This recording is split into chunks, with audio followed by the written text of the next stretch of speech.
So here we are at another house in Taylorsville where we're trying to get inspiration for the house that we're working on for the other project. This is a water-wise landscape that was installed almost a decade ago, and as you can see, it is a beautiful area. Let me show you around and show you exactly what makes this landscape successful. One of the biggest weights of water are actually these park strips. And so you've seen so many park strips with lawn in them, and they're incredibly difficult to irrigate. It's so much easier to just rip everything out, run some drip irrigation, and actually put things that are kind of like attractive in here. And this is like kind of the key when it comes to landscaping. You want to have something that grabs your interest all the time, whether it's a color like with the sedum, or some sort of interesting type of feature with the foliage and the irises right here, or even if it's just a massive amounts of blooms. I mean, these sundancer daisies, they bloom almost nonstop once they start going. They are absolutely gorgeous. The next thing that I would really like to show you guys is actually the entryway. This, I think, is what really makes this house stand out. So why don't you just kind of follow me through here a little bit. And so you get like this beautiful sense of just like flowing and organic culture. I mean, it's not cold. It is not sterile like how like a straight up lawn would be, or just concrete. The one thing that I've really liked that they've done here is actually brought some centerpiece type plants in here, like this Rose of Sharon.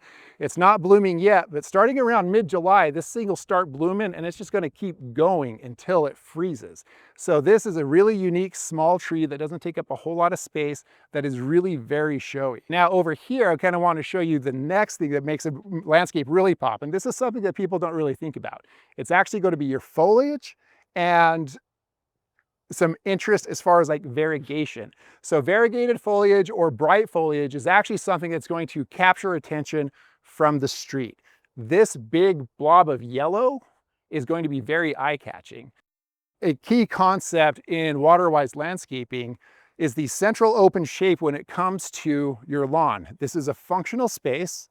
It makes it a lot easier to irrigate. It's a lot easier to keep green, and a lot easier to fertilize, a lot easier to mow. Now, grass is also going to invade your garden beds more than anything else. And so keeping it nice and clean and neat is going to be key to keeping your planting beds actually looking very nice.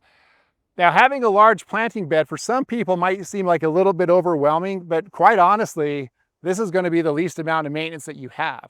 So if you decide that you want to go with more of a sparse look through here, this is really super easy to maintain, because you'll be able to see plants that are out of place that you can just pluck very quickly. The other flip side is that you can plant really heavily as well. So if you like to have more of like the dense look, you're not really giving weeds a chance to grow anywhere, because it's already taken up space with another plant here. If you want to go with like the more negative space, again, you can just find things and kind of pluck them as you need to. Either way is fine. Now, the one thing that I'm sure is going on here is that you are going to have irrigation that is on two different types of irrigation through here. You're going to have drip irrigation, probably point source, or maybe inline irrigation to water these plants through here. And you're going to have a separate valve and zone for your lawn, because they're going to be two separate water requirements. One thing that I love through side yards should never have any lawn whatsoever. You should always have like a clear path coming through, and you know what? Make it exciting. You know, plant some things here, make them pretty. Get like these massive fine line buckthorns and put them on either side of your gate through here. There are so many things that you can do through here to keep it interesting. And because you're putting plants in here, it's actually lower maintenance than if you put lawn in here, because again, lawn is very hard to keep looking green. You're dealing with, a lot of times, dealing with radiating heat from buildings that's going to cook the lawn. You end up using more water.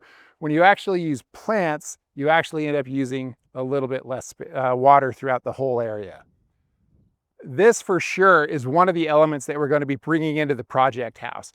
This pathway is perfect for what we were trying to do. We have like little side yard areas that we need to try to get to in the other project. This is really easy to maintain. It's super practical, and it's going to be perfect for what we're trying to do.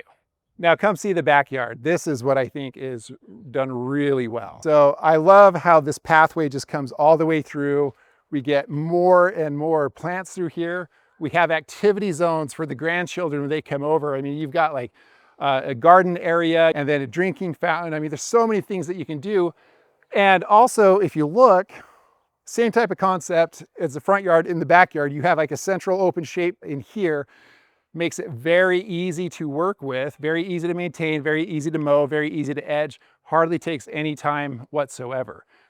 And a lot of houses will have, little sections of fence kind of separating everybody's properties. Sometimes the fences aren't really all that attractive. So the one thing that I like to do is just pack a whole bunch of foliage in here and kind of soften those edges. By putting plants back here, you actually lower the overall temperature, increase the humidity, and it just feels a lot better, like visually speaking. Plus you have things like roses that can give you smells and scents. And in backyards like this one, where you actually have a little bit narrow space, it doesn't really make sense to put like a whole lot of lawn through here because it's going to be very hard to irrigate, and you really don't want that much water next to like, foundations and footings and things like that. So what we've kind of done here is we put in a pathway and took out any concept of lawn whatsoever. So now through here, we just have a nice organic space that's attractive, right? Easy to maintain. You get the smell from like the roses that are in here as you walk past.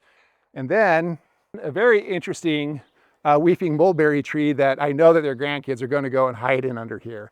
So this entire yard actually utilizes as much possible space in order to give it some sort of activity, some sort of purpose, whether it's aesthetic or some sort of functional use. There's no square footage in this yard that is wasted in any way, shape, or form.